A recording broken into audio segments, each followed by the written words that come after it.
تو 500 سال عبادت کرنے کے بعد بھی ایک شخص کو، ایک انسان کو مل رہی تھی دوزخ، جہنم۔ 500 سال کی عبادات کرنے کے بعد بھی ایسا کیا کیا تھا اس نے؟ آخر ایسا کون سا غلط قدم اٹھا دیا تھا جس کی وجہ سے 500 سال کی عبادت اس کی ایک طرف رکھی رہ گئی اور اس کو جہنم ملنے لگی؟ دوستو یہ سب ماجرا کیا تھا، ویڈیو میں آپ کو ساری جانکاری دینے والے ہیں، لیکن اس سے پہلے اگر آپ نے ہمارے چینل کو سبسکرائب نہیں کیا ہے تو ابھی سبسکرائب کر لیں یار، آپ کا فرض بنتا ہے چینل کو سبسکرائب کرنا، تو ابھی سبسکرائب کریں۔ کر دیا نا سبسکرائب؟ بہت بہت شکریہ۔ چلیے شروع کرتے ہیں دوستو اس ویڈیو کو۔ دوستو بنی اسرائیل میں ایک شخص تھا جو اپنے گھر بار کو چھوڑ کر، اپنے بیوی، اپنے بچوں کو چھوڑ کر ایک پہاڑ کے کنارے جا کر، ایک ندی کے کنارے جا کر رہنے لگا تھا۔ اس کو دنیا داری میں کچھ اچھا نہیں لگتا تھا، اس کو دنیا اچھی نہیں لگتی، لوگ اچھے نہیں لگتے، کچھ بھی اچھی نہیں لگتی تھی، بس اس کو اللہ کی عبادت اچھی لگتی تھی۔ وہ ایک پہاڑ کے نیچے، ایک ندی کے کنارے وہیں پر رہتا تھا اور وہیں پر وہ اللہ کی عبادت کیا کرتا تھا، اور اللہ نے اس کا رزق کا کچھ اس طریقے سے وہاں پر انتظام کر دیا تھا کہ جو ندی بہہ رہی تھی وہاں سے ایک چشمہ جاری کر دیا تھا، جس چشمے میں میٹھا پانی بہتا تھا، اور وہ شخص اس میٹھے پانی کو پی پی کر اپنی زندگی کا گزارا کیا کرتا تھا اور اللہ کا شکر ادا کیا کرتا تھا۔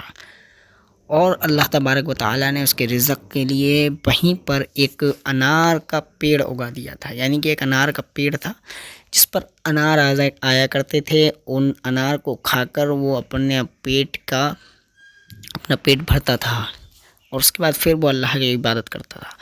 مسلسل اس شخص نے 500 سال تک، 500 برس تک عبادت کی۔ 500 سال تک اللہ کی عبادت کرنے کے بعد اس کی طبیعت ناساز ہونے لگی، اس کو لگنے لگا کہ اب میرا آخری وقت ہو چکا ہے، یعنی کہ اب میں جانے والا ہوں۔ اس نے اللہ تبارک و تعالیٰ سے دعا کی، یا اللہ تبارک و تعالیٰ تو مجھے اس عبادت کے بدلے، جو میں نے 500 سال تک لگاتار عبادت کی، تو اس سے میری ایک بس دعا ہے، یا اللہ تو میری موت سجدے میں عطا کرنا، یا اللہ جب میں سجدے میں ہوں تب تو میری روح پرواز کرنا۔ اللہ تبارک و تعالیٰ نے اس کی دعا قبول کر لی، اور وہ شخص جب سجدے میں گیا تو اس کا انتقال ہو گیا۔ اس کا جب انتقال ہوا، اس کو اللہ تبارک و تعالیٰ کی بارگاہ میں پیش کیا گیا۔ جب اس کو اللہ کے سامنے پیش کیا گیا تو اللہ اس سے راضی تھا، اللہ اس سے خوش تھا۔ 500 سال تک عبادت کی تھی اس نے فرشتوں کو حکم دیا کہ اے فرشتوں، میں اس بندے سے خوش ہوں، اور اس کو میں نے اپنے فضل سے بخش دیا، اس کو میں نے اپنے کرم سے جنت نواز دی، اس کو جنت میں لے جاؤ، اس کو جنت میں اعلیٰ مقام عطا فرماؤ۔ فرشتوں کو حکم دیا، فرشتے اس شخص کو جنت کی اور لے جانے لگے۔ لیکن جب وہ جنت کی اور جا رہا تھا تو اس کے دماغ میں، دل میں ایک سوچ پیدا ہوئی کہ میں نے 500 سال تک لگاتار عبادت کی، 500 سال تک لگاتار نمازیں پڑھیں، اللہ کی عبادت کی، اس سب کے باوجود بھی اللہ تبارک و تعالیٰ یہ کہہ رہا ہے کہ اس کو میں نے اپنے فضل سے بخش دیا، اس کو میں نے اپنے کرم سے جنت دی، اور میری اس 500 سال کی عبادت کا ایک لمحے کے لیے ذکر بھی نہیں آیا۔ کم سے کم یہ کہہ دیتا کہ میں نے اس کی عبادت کے بدلے اس کو بخش دیا۔ یہ کہہ رہا ہے کہ میں نے اپنے فضل سے، اپنے کرم سے اس کو بخش دیا۔ اس کے دل میں غرور آنے لگا، اور اللہ تبارک و تعالیٰ دوستو دلوں کے راز کو جانتا ہے، اس نے ہر چیز کو پیدا کیا، وہ ہر چیز پر عابد ہے۔ اس نے جب اس کے دل کا راز جانا، فوراً فرشتوں کو حکم دے دیا، اے فرشتوں، بجائے جنت کی اور لے جانے کے اس شخص کو دوزخ کی اور لے جاؤ، اور دوزخ سے 500 میل دوری پر لے جا کر اس کو کھڑا کر دو، اور وہیں پر اس کو چھوڑ آؤ۔ فرشتوں نے ویسا ہی کیا، جنت کی اور سے وہ فوراً اس کو جہنم کے راستے پر لے جانے لگے۔ وہ شخص چیخنے لگا، وجہ جنت کی اور لے جانے کے مجھے دوزخ کی اور کیوں لے جایا جا رہا ہے؟ اور پھر اس کے بعد فرشتوں نے اس شخص کو جہنم سے 500 میل دور لے جا کر کھڑا کر دیا۔ ابھی وہ جہنم سے 500 میل دور تھا کہ اس کو ایسی آگ کی تپش لگ رہی تھی، ایسی گرمی لگ رہی تھی کہ جس کی وجہ سے اس کا حال بے حال ہو گیا۔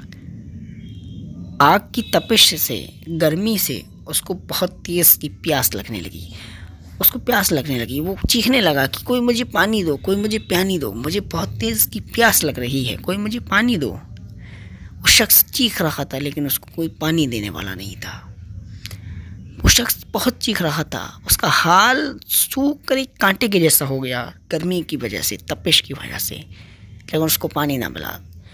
وہ چیخ ہی رہا تھا، تبھی اسے اچانک ایک ہاتھ نظر آتا ہے۔ اس ہاتھ میں ایک پانی کا کٹورا تھا جس میں پانی تھا۔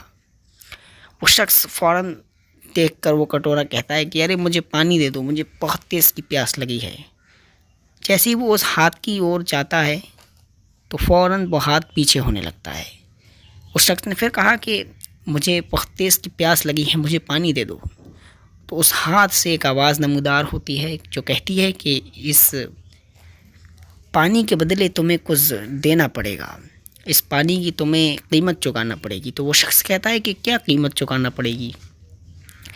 تو وہ ہاتھ کی طرف سے آواز آتی ہے کہ تمہارے پاس کیا ہے یہ بتاؤ، تم کیا دے سکتے ہو؟ تو وہ شخص کہنے لگا میرے پاس 500 برس کی عبادت ہے جو میں تمہیں دے سکتا ہوں اس ایک کٹورے کے بدلے۔ تو اس شخص نے کہا ٹھیک ہے، 500 برس کی عبادت دو اور یہ ایک کٹورا پانی لے لو۔ اس شخص نے پانی لے لیا اور 500 برس کی عبادت اس کے ذمے کر دی۔ پانی پیا تو تھوڑا حال صحیح ہوا، تھوڑا دم میں دم آیا تو اللہ تبارک و تعالیٰ نے فرشتوں کو پھر سے حکم دیا کہ اس شخص کو میری بارگاہ میں لا کر حاضر کرو۔ اس شخص کو پھر سے لے جایا گیا اللہ کی بارگاہ میں۔ تو اللہ تبارک و تعالیٰ نے پوچھا یہ بتاؤ اب تمہارے پاس کیا ہے، کیا لے کر آئے ہو میرے پاس، کتنے اعمال ہیں تمہارے پاس، کتنی عبادات ہے تمہارے پاس؟ تو وہ شخص کہنے لگا یا اللہ تبارک و تعالیٰ، میں نے تو 500 برس کی عبادت، 500 سال کی عبادت ایک کٹورے پانی کے بدلے میں بیچ دی، یعنی کہ میں نے صرف ایک کٹورا پانی خریدا اور 500 سال کی عبادت بیچ دی۔ اللہ تبارک و تعالیٰ نے کہا اب تو سوچ لے، تو نے 500 برس کی عبادت گویا ایک کٹورے پانی کے لیے بیچ دی، یعنی کہ اس عبادت کی اتنی قیمت تھی کہ جس سے تو یہ کٹورا پانی خرید سکا، اور میں نے جو تجھے زندگی بھر 500 برس تک لگاتار میٹھا پانی پلایا جس کی کوئی لمٹ ہی نہیں تھی، اس پانی کی قیمت تو نے آج تک ادا کی۔ میں نے جو تجھے انار کا درخت اگا کر دیا جس سے تو اپنا روز پیٹ بھرا کرتا تھا، اس درخت کی، اس انار کی، اس غذا کی تو نے آج تک قیمت ادا کی۔ میں نے تجھے ہاتھ دیے، میں نے تجھے پیر دیے، میں نے تجھے آنکھ دی جس سے تو پوری دنیا دیکھتا تھا، میں نے تجھے طاقت دی جس کی وجہ سے تو عبادت کرتا تھا، میں نے تجھے توفیق دی جس کی وجہ سے عبادت میں تیرا دل لگتا تھا، اس سب کی تو نے قیمت ادا کی۔ تو یہ بتا کہ میں نے تجھے کیا نہیں دیا، کس چیز کی تو قیمت ادا کرے گا، تو مجھے بتا۔ میں نے تجھے اتنی ساری نعمتیں دیں، ان نعمتوں کا تو بدلہ چکا سکے گا؟ تو وہ شخص سجدے میں گر جاتا ہے، گڑگڑانے لگتا ہے، رونے لگتا ہے، یا اللہ تبارک و تعالیٰ میرے دل میں غلط خیالات آ گئے تھے، 500 برس کی عبادات کو میں بہت زیادہ سمجھ رہا تھا، یا اللہ میں توبہ کرتا ہوں، یا اللہ تیرے تو اتنے احسانات ہیں ہم پر، وہ ہم کس چیز کا شکر ادا کریں گے، کس چیز کی قیمت ادا کریں گے؟ ہم تو ایک چیز کی یعنی کہ ایک کٹورے پانی کی قیمت ادا نہ کر پائے، گویا ہم باقی نعمتوں کا شکر ادا، اس کی قیمت ادا کیسے کر سکیں گے؟ یا اللہ تیرا فضل و کرم ہی ہے جو ہمیں بخش سکتا ہے، اور اس کے علاوہ ہم کوئی بھی ایسی چیز نہیں لا سکتے جس کے دم پر تو ہمیں بخش دے۔ یا اللہ تیری رحمت بہت بڑی ہے، یا اللہ تیرا فضل، تیرا کرم بہت بڑا ہے جس کی وجہ سے یا اللہ تو ہمیں بخش دیا کرتا ہے۔ میں اپنے 500 برس کی عبادات کو سوچ رہا تھا کہ مجھے اس کے بدلے جنت مل جائے. نہیں نہیں یا اللہ، جب تک تیرا فضل و کرم نہیں ہوگا ہمیں کچھ نہیں مل سکتا. گویا دوستو بس اس ویڈیو کو بنانے کا اور آپ تک پہنچانے کا اتنا سا مطلب تھا میرا، اتنا سا موٹیو تھا میرا کہ دوستو جب تک اللہ کا فضل و کرم آپ پر نہیں ہے، جب تک آپ کی چاہے وہ 1000 برس کی عبادت ہو، چاہے 100 برس کی عبادت ہو، سب بیکار ہے.